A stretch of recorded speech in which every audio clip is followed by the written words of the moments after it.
saludar a todas aquellas personas que están conectadas en línea y bendecirles. Gracias por estar conectados con nosotros en este encuentro de R21. Ok, 1 Tesalonicenses capítulo 5, verso 17 dice, orad sin ¿qué? Sin cesar. Orad sin cesar, sin cesar, sin cesar.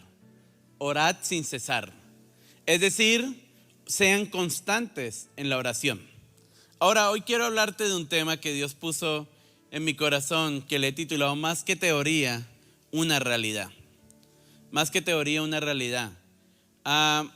Normalmente cuando se habla de oración, la oración tiende a ser un tema un poco, digamos, como rehusado, por así decirlo, o más bien, tiende a ser un tema como que, si uno lo habla en ámbitos juveniles, a veces como que, van a hablar de la oración. No. ¿Por qué? Porque lamentablemente la oración para los jóvenes, y se lo digo porque me ha sucedido.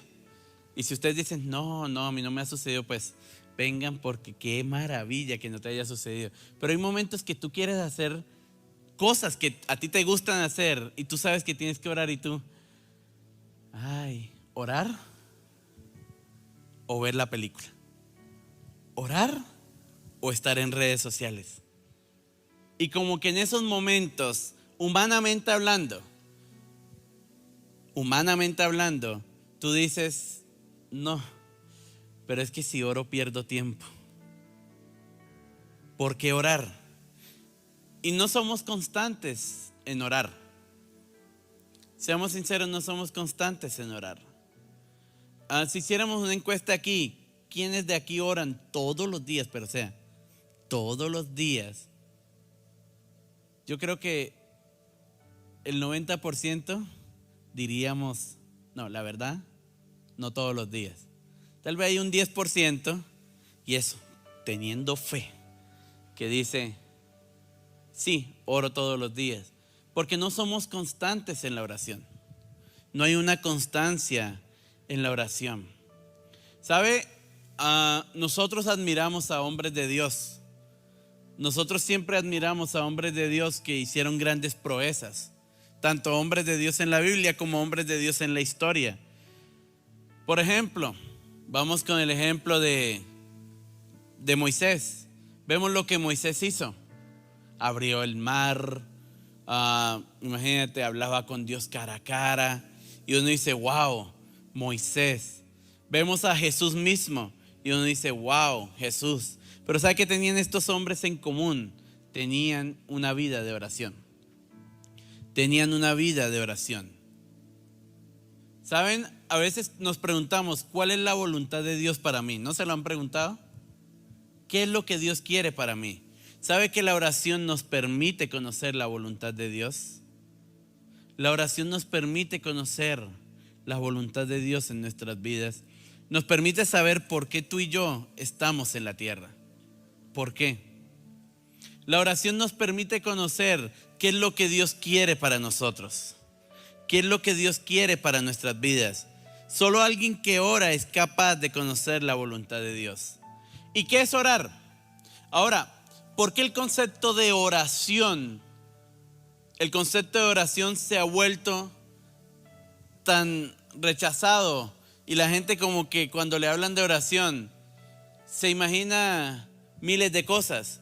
Porque lastimosamente hay algo llamado, no le voy a llamar religión, pero le voy a llamar fariseísmo o legalismo. Y el legalismo lamentablemente nos ha enseñado que para tú hablar con Dios tienes que ser protocolario. Entre más protocolario seas con Dios, más cercano de Dios estarás. Entre menos protocolario seas con Dios, Dios menos te va a escuchar. Les voy a hacer esta pregunta. ¿Quién de aquí se atrevería a decirle a Dios, Dios, ¿tú es que acaso te dormiste? ¿Tú es que acaso te olvidaste de mí? ¿Quién de aquí se atrevería a hablarle así a Dios? Yo creo que si le hablamos así a Dios a los 5 minutos estaría, ay Señor, perdóname, era juego, era bromita, era broma. Pero si usted lee en los Salmos, Hay salmos donde David le decía al Señor: Señor, ¿hasta cuándo?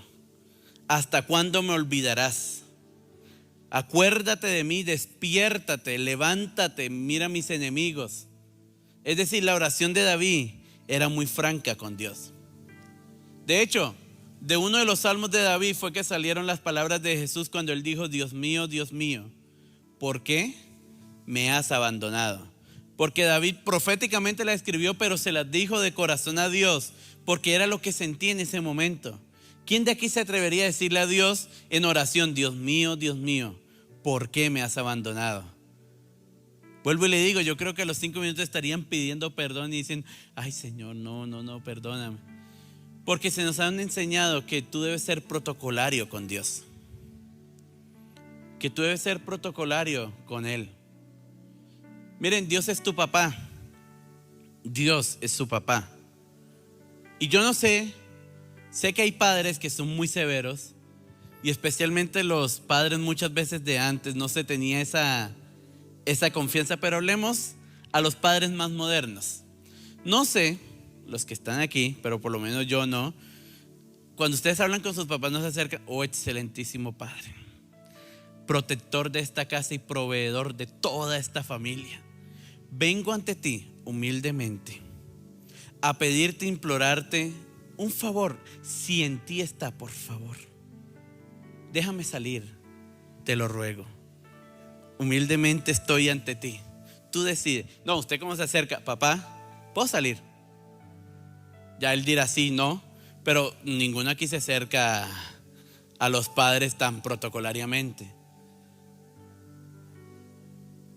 Pues sabe que con Dios usted se puede acercar de igual manera en confianza. Miren, cuando Jesús enseñó a orar, les voy a decir esto. Cuando Jesús enseñó a orar, ¿por qué la oración de Jesús fue tan revolucionaria? Porque lo primero que él dijo fue, vamos, díganlo conmigo: Padre nuestro. Ninguno se atrevía a llamarle a Dios papá. Nadie. Cuando se acercaban a Dios normalmente le decían el Creador, Elohim, el Adonai, pero ninguno se atrevía a decirle Padre nuestro. ¿Qué enseñó Jesús? Cuando tú te acerques a Dios, acércate con confianza de que Él es tu papá. Acércate con confianza de que Él es tu papá. Acércate con confianza. Miren, Jesús lo dejó en muchos cuadros ver cómo era la oración. Cuando el hijo pródigo, porque probablemente muchos dirán: pero yo he fallado, ¿cómo acercarme a Dios si he fallado? El hijo pródigo, cuando se acercó al papá, que el papá salió corriendo a abrazarlo, el hijo pródigo no le dijo al papá: papá, vengo ante ti humillado y arrepentido. Le dijo: papá, he fallado contra el cielo y contra ti. Sí, no soy digno de ser llamado tu hijo. Hazme como uno de tus jornaleros. Pero no le habló protocolariamente, le fue sincero con lo del corazón. Es decir, ¿qué quiso ver Jesús ahí? Si tú le has fallado a Dios, tú no debes acercarte latigándote: Señor, por mi culpa, por mi gran culpa. No, tú te puedes acercar a Dios diciéndole: papá, he fallado contra ti. Tal vez no soy digno de ser llamado tu hijo. Pero ¿sabe qué te va a decir el papá? ¿A este qué le pasa? Jesús te hizo digno de ser llamado mi hijo. Y la oración te reconforta y te da ese perdón y te da el sello de que tú eres hijo de Dios, de que tú eres hija de Dios. Miren, hay muchas cosas que la Biblia nos insiste en ser constantes, pero una de ellas que lo reitera en muchas partes es la oración. De hecho, la carta a los Romanos en el capítulo 12 dice: sed constantes en la oración. ¿Sabe por qué? Porque una de las cosas en las que más flaquea el cristiano es en la oración. Es en la oración. Porque tenemos muchos distractores a nuestro alrededor. Especialmente como jóvenes tenemos muchos distractores a nuestro alrededor. Y no solo hablo de las redes sociales. Factor económico, ¿cuántos tal vez por su preocupación de dinero y estar buscando cómo generar dinero no oran en todo el día confiando en que el Señor les va a abrir puertas, simplemente porque hay tal vez un desespero por dinero? Y más ahorita con la gasolina 12,000 pesos. Pero ¿cuántos no están así, desesperados y pierden de noción el tema de la oración? Pero ¿qué produce la oración en nuestras vidas? ¿Qué produce la oración en nosotros? En cada uno de ustedes, en nuestras familias. Primero, la oración nos permite conocer a Dios. La oración nos permite conocer a Dios. ¿Sabe? El libro de Hechos, capítulo 1, verso 14, nos habla de algo muy importante. Y es que antes de recibir al Espíritu Santo, los apóstoles estaban todos orando. Antes de recibir al Espíritu Santo, estaban todos orando. ¿Por qué? Porque la única forma de tú acercarte a Dios es a través de la oración. Les voy a decir esto. Jesús era 100% hombre y 100% Dios. Pero Jesús nunca hizo trampa. Jesús conoció al Padre no por ser el Hijo de Dios o por ser Dios en el sentido hecho hombre. Jesús conoció al Padre porque Él le dedicaba tiempo a la oración. ¿Y sabe que Jesús nos muestra algo? ¿Ustedes no han escuchado gente que dice: no, es que estoy tan ocupado que no tengo tiempo para orar? Ahora, no quiero decir que siga el ejemplo de Jesús, a menos que Jesús les diga: sigue mi ejemplo, o sea, literal. Pero les voy a decir que hacía Jesús. Jesús tenía su agenda tan ocupada en el día, obviamente en la forma de la ocupación de aquella época. Sentido, Jesús estaba predicando, luego echando fuera demonios, sanando enfermos, que tal vez uno dice: ¿en qué momento Jesús oraba? Pero si ustedes agarran la Biblia, dice que cuando terminaba el día, Jesús se apartaba al monte a orar.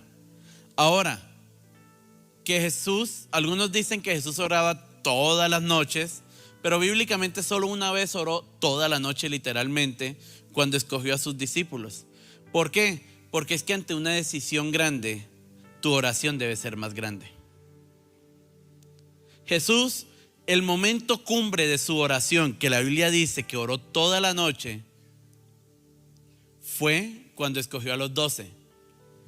Y el momento más difícil de la oración, porque esa es la otra, ante una crisis, les voy a decir esto: tu oración se va a volver de guerra. Porque el momento donde Jesús oró, casi que quebrantándose, ¿cuál fue? Getsemaní, momentos antes de su crucifixión. Pero el punto es que dense en cuenta, miren, les puse desde el inicio hasta el final. Dense en cuenta que Jesús nunca dejó de orar y Él conoció así al Padre. Los apóstoles, ¿por qué conocían tan bien a Jesús? Porque oraban, intimaban con Él. Por eso ellos sabían lo que Jesús quería. Por eso para Pablo no era complicado saber que Jesús no lo quería en una ciudad, sino lo quería en otra. Porque conocía bien a Jesús. Conocía bien a Jesús. A veces nosotros oramos 5 minutos a la semana y queremos que Jesús nos revele todo su plan de la semana, y al final uno dice: no, Señor, tú no estuviste conmigo. La pregunta es: ¿y tú sacaste tiempo para estar con Él? ¿Tú sacaste tiempo para estar con Él? Miren, los que son amigos, los que son esposos, los que son novios, ¿cómo se conocieron y cómo entablaron esa relación, sea cual sea? Yo no me imagino que la entablaron diciéndose hola hace 5 años y mágicamente ahora son esposos, novios o amigos.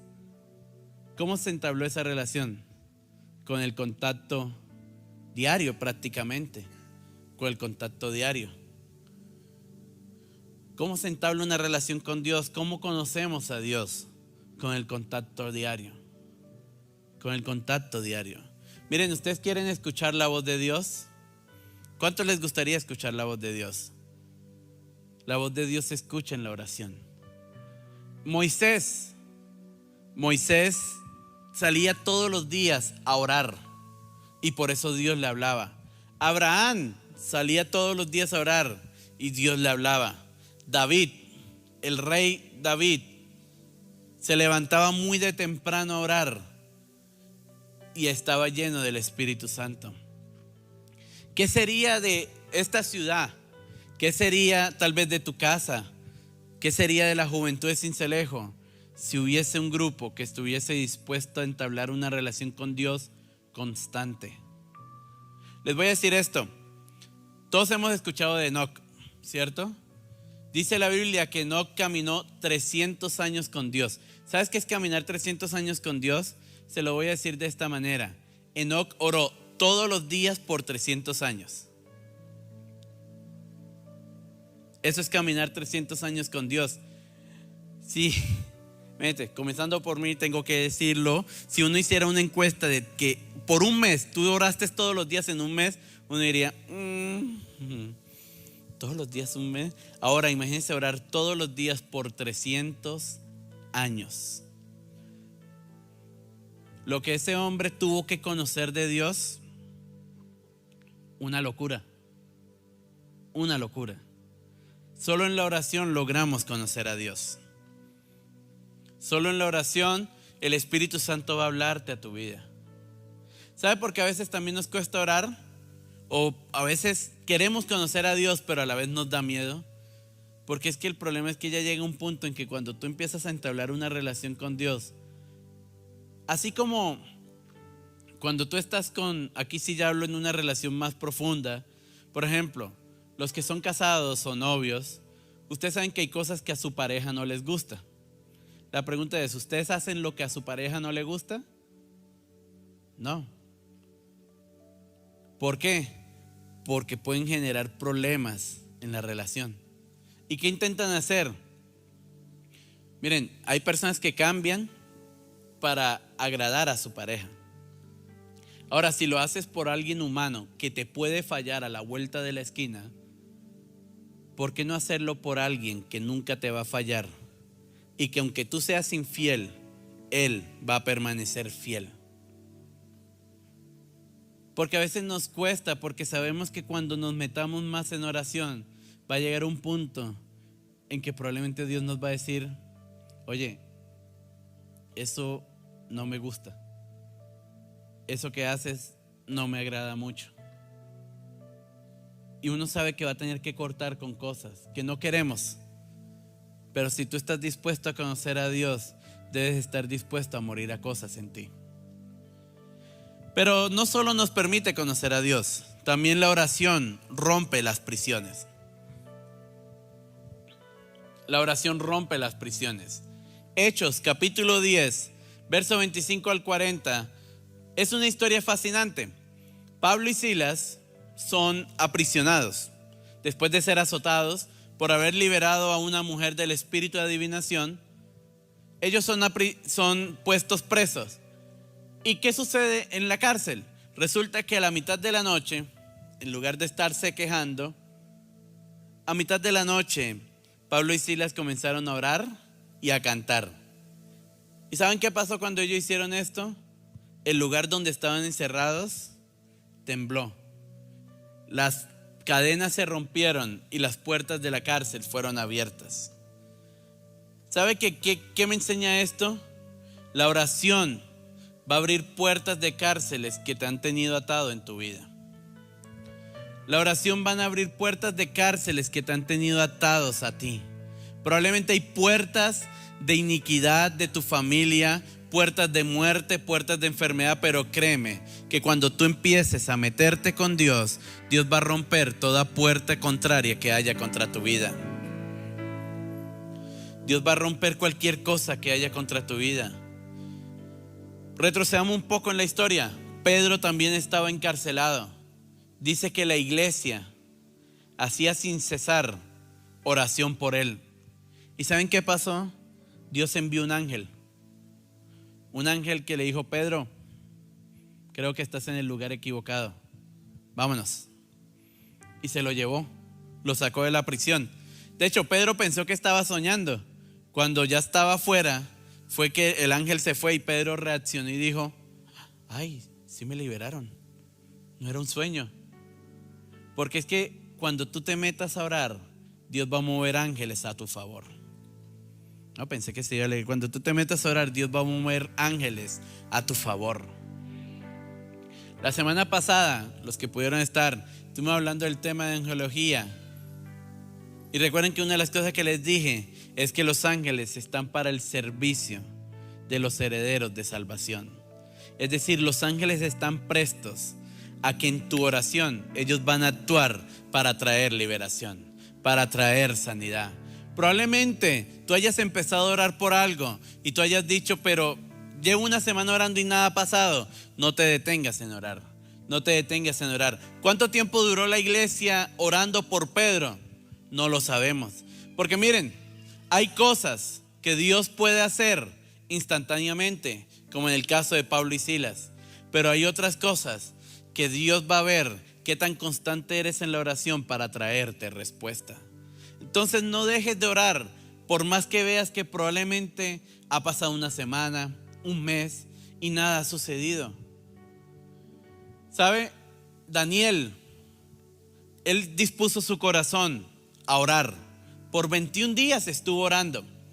Y al final de los 21 días, dice que le vino el arcángel Miguel y le dijo: Daniel, desde que dispusiste tu corazón a Dios, yo he venido. Porque desde que tú dispones el corazón a Dios, Dios empieza a mover el cielo a tu favor. Dios empieza a mover el cielo a tu favor. Si sientes que el cielo está cerrado como de bronce, no temas, porque en el momento que tú empieces a orar, el cielo se va a mover a tu favor y va a empezar a actuar para traer libertad, para traer sanidad, para traer prosperidad a tu favor.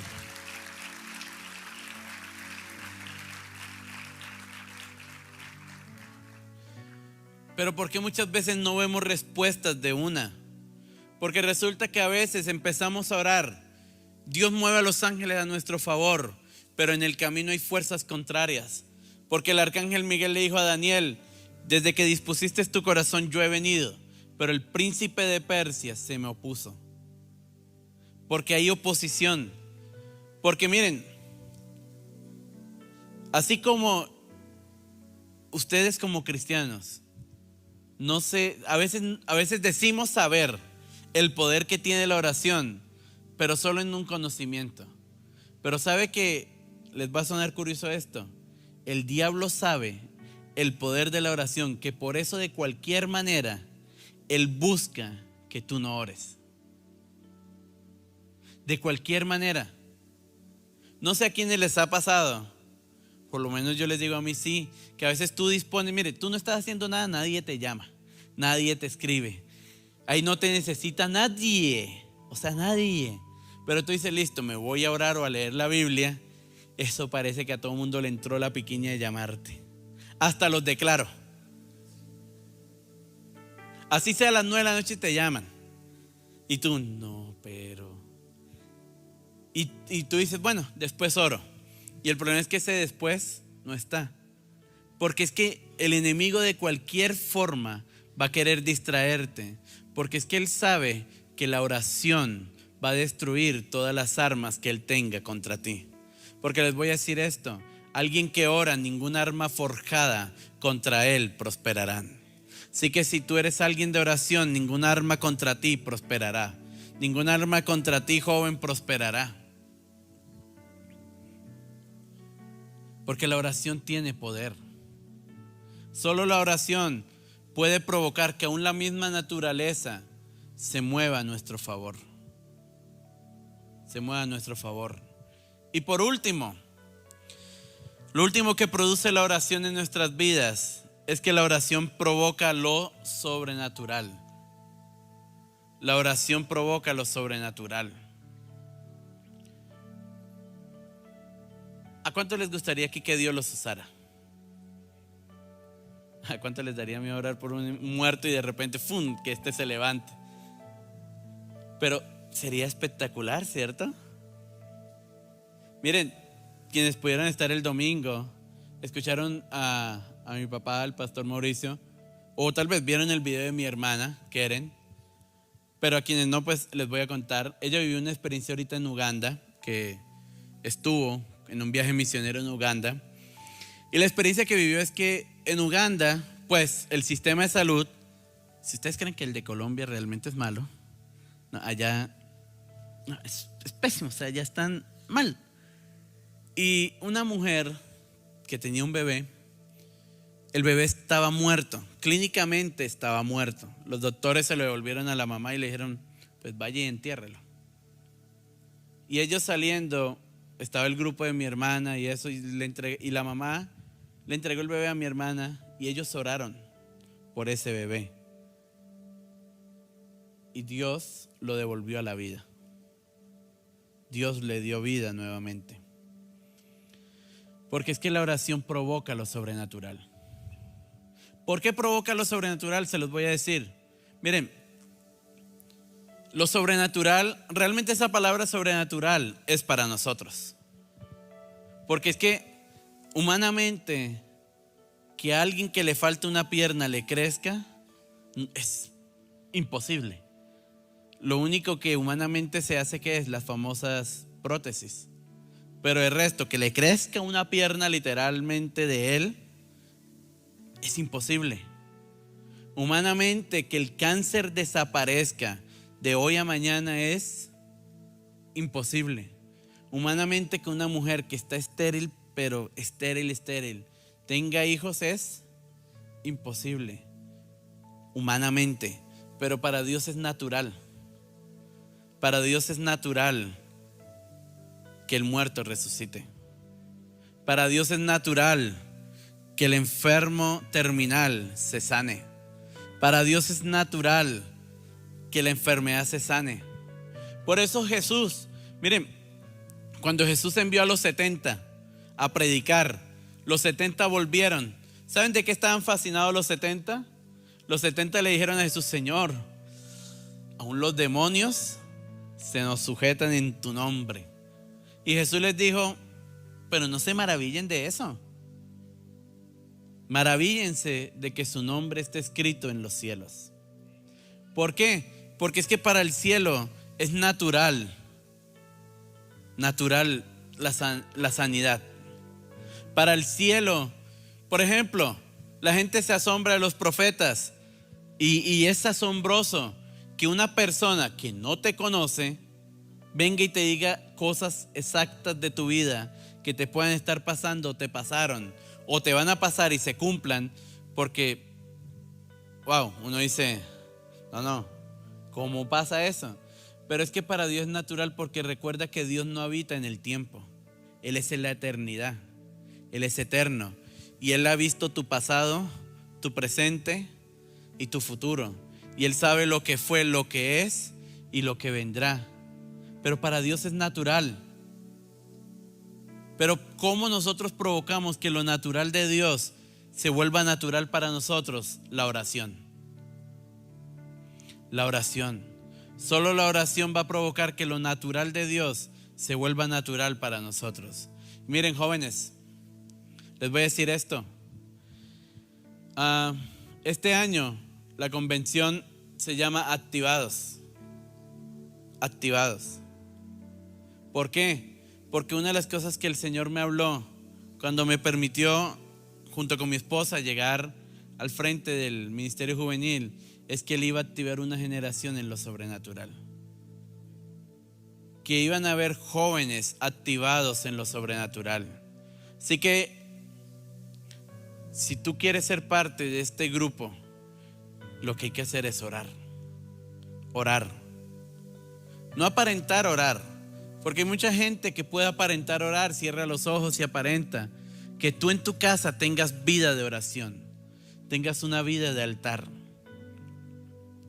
En la tierra han existido personas que han sido poderosas en Dios. Les voy a contar un testimonio de una persona que estuve leyendo, que tal vez algunos conocen. Un pastor que se llamó, ya él falleció, se llamó David Wilkerson. Probablemente algunos lo conozcan. Resulta que este hombre, él veía televisión en la noche. No es pecado, no es pecado, quiero decirles obviamente, pero a él Dios le puso en el corazón que vendiera el televisor y las 2 horas que dedicaba a ver televisión, las dedicara a orar. Y él dijo, ¿qué ha de pasar? Y vendió el televisor y dedicó esas 2 horas a orar. ¿Y qué sucedió? Él fue pastor en Brooklyn, en Nueva York.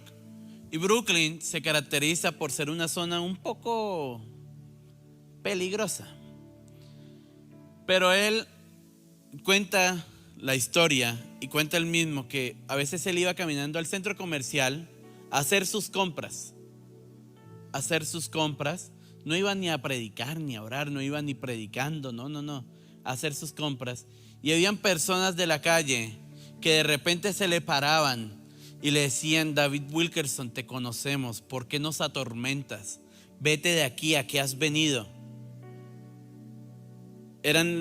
Los demonios se manifestaban a través de la persona sin siquiera él estar orando, solo con pasar.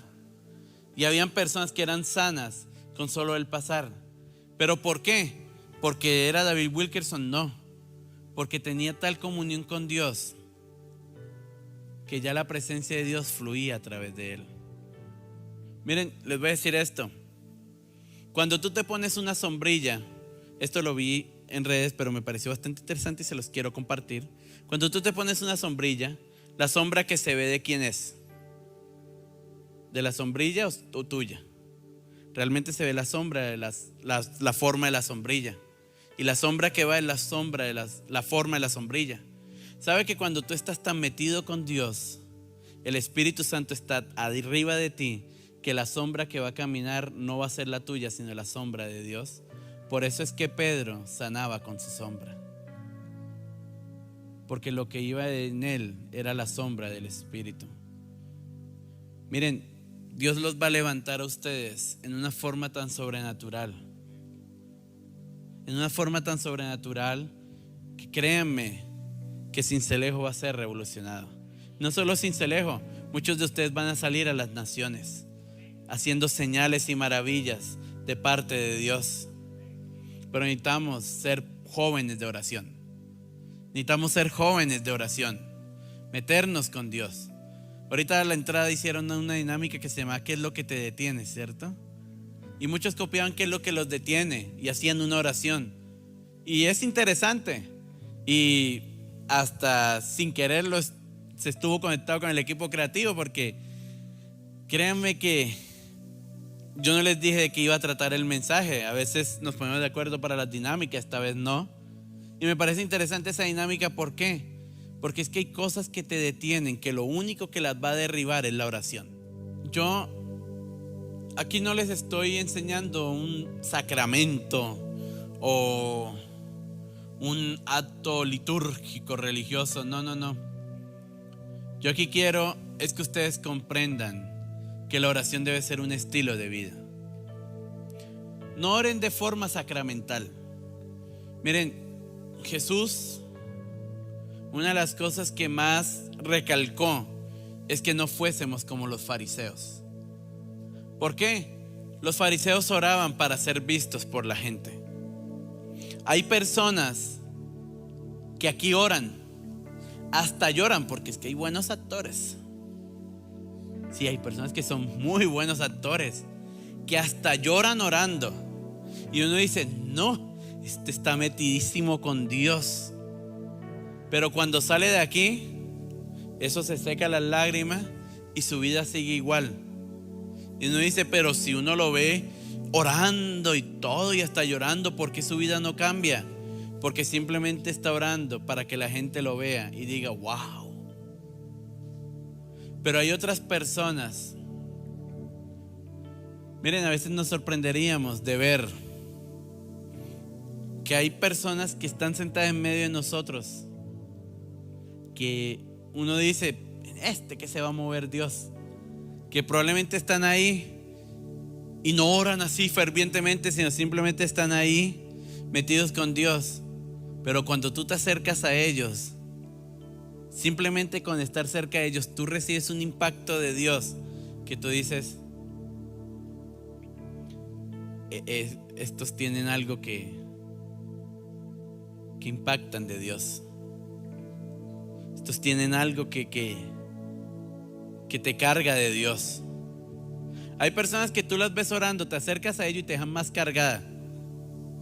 Pero hay otros que con solo decirte 2 o 3 palabras, y tal vez tú dices, no, ni parece que se metiera con Dios, ese, Dios mío. No, ese más bien parece que necesitara oración. Pero cuando tú te acercas a ellos, solo con 2 o 3 palabras, parece que te quitaran toda la carga. Y tú dices, wow, era lo que necesitaba. ¿Por qué? Porque es que la vida de oración se nota. La vida de oración se nota. Tú puedes mentir todo lo que quieras de que oras, de que 3 horas te metes en tu cuarto y oras, que ves ángeles que suben, ángeles que bajan, que eso, Dios mío, atas al diablo 100 veces y 100 veces lo desatas. No, tú puedes inventar todo lo que quieras, pero en el momento de la verdad, la vida de oración se nota. Alguien que tiene vida de oración se nota. En el momento en que te hacen daño, tu vida de oración se nota. Se nota para perdonar a quien te hizo daño.